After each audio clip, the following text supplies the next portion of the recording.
today's global environment, and with the number of different systems that a company might embark on, understanding the benefits of any system is critical. Companies must meet the demands of their customers, or they will not be competitive. For example, customers today want to buy a variety of products in the exact amount they need without price increases. On top of this, they want perfect quality and the fastest delivery possible. Did we mention along with those wants, customers always want the best price? The just-in-time system achieves these customer desires through the elimination of waste.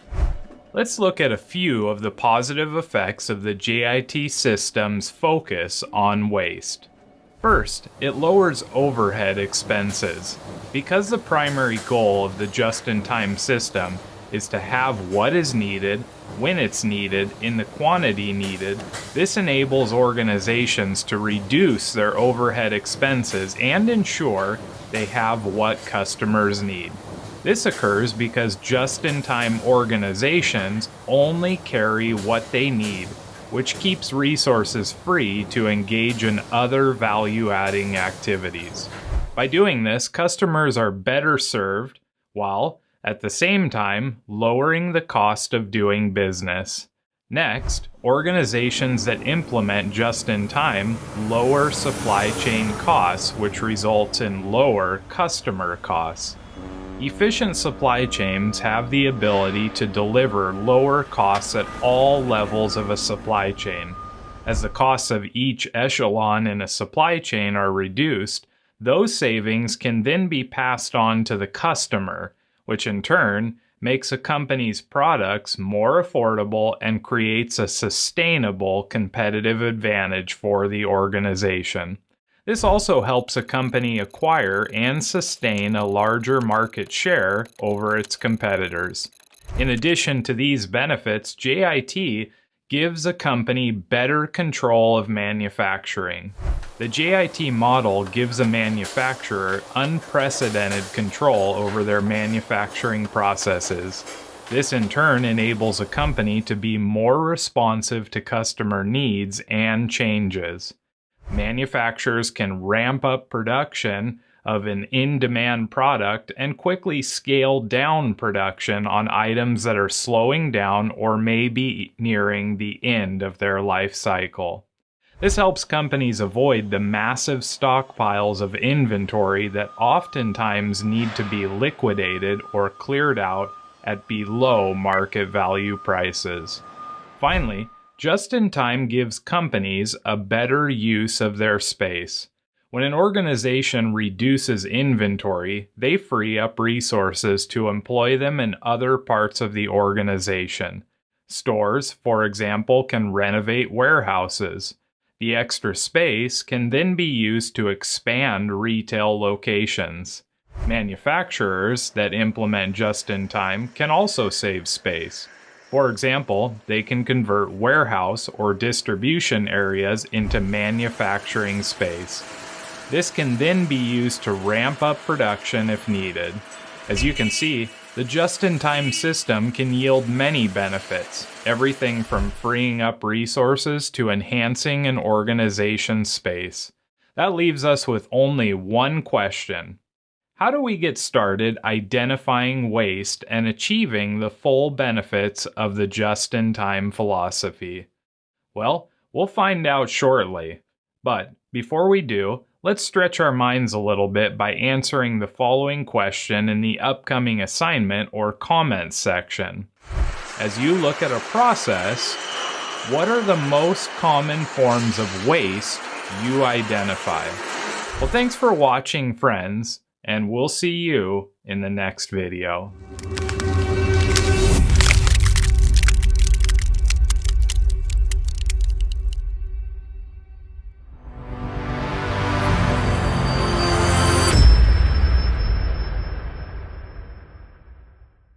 Oh, hi there, and welcome to this brief introduction to waste and its identification within the just-in-time system.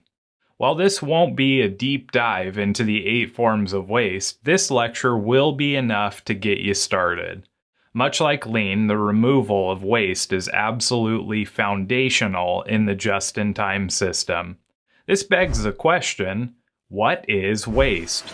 Waste can be defined as any activity that does not add value to a product or service.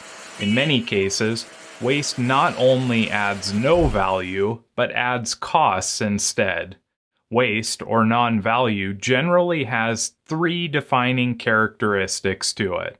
It does not transform or add value in any way, shape, or form. Nobody is willing to be a customer or pay for the activity. And finally, something in the product or service was not performed correctly the first time through.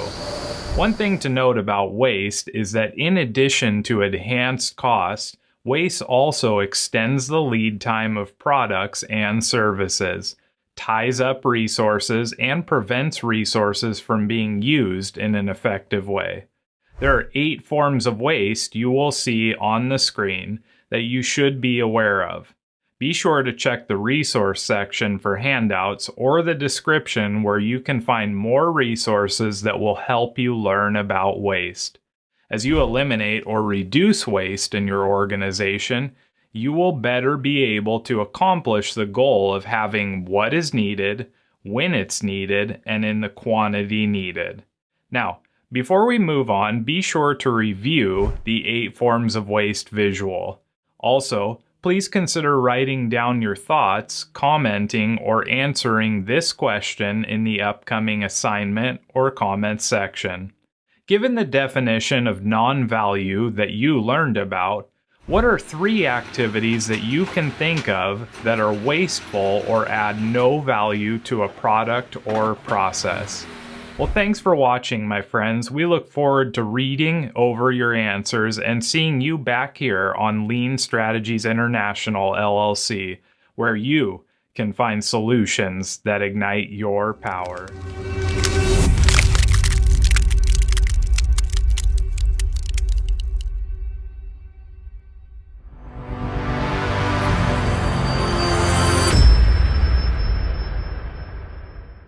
Have you ever intentionally made leftovers or ordered extra food?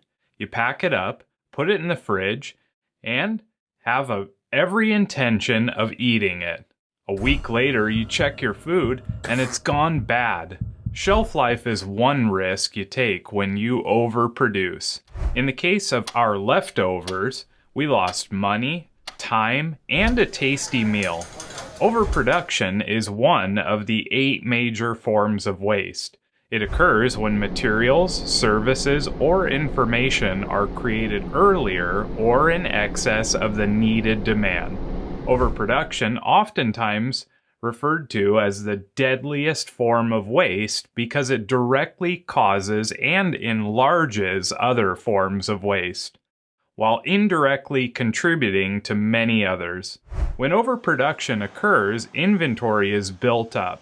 This consumes space, time, and other resources. However, at the heart of the waste of overproduction is that it hides problems. Inventory can be used to buffer late deliveries, hide defects, cover up variability in demand, and mask the waste of waiting. In addition to this, massive amounts of overproduction can make it nearly impossible to gauge and understand what your true potential is with regards to capacity.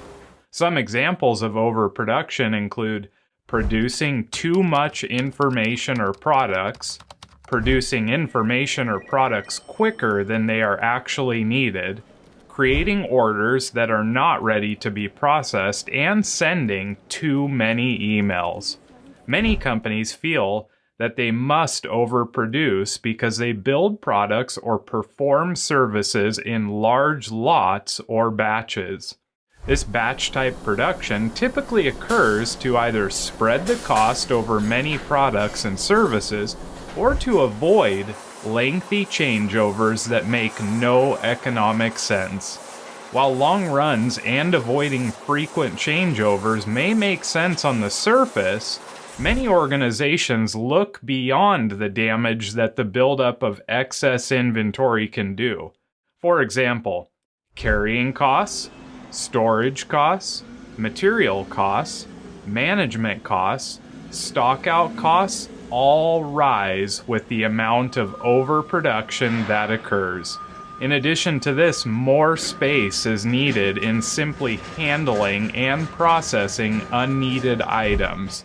It prevents resources from actually working on those items that do have demand and ties up quite a bit of your assets. Overproduction is a real killer. Before we go, consider this question. What other impacts does making items that are not needed or have no demand associated with them cause? You can write your answers down, start a discussion with the community, or answer in the upcoming assignment. In the next lecture, we will take a look at another form of waste that is magnified by the deadly waste of overproduction. We'll see you then.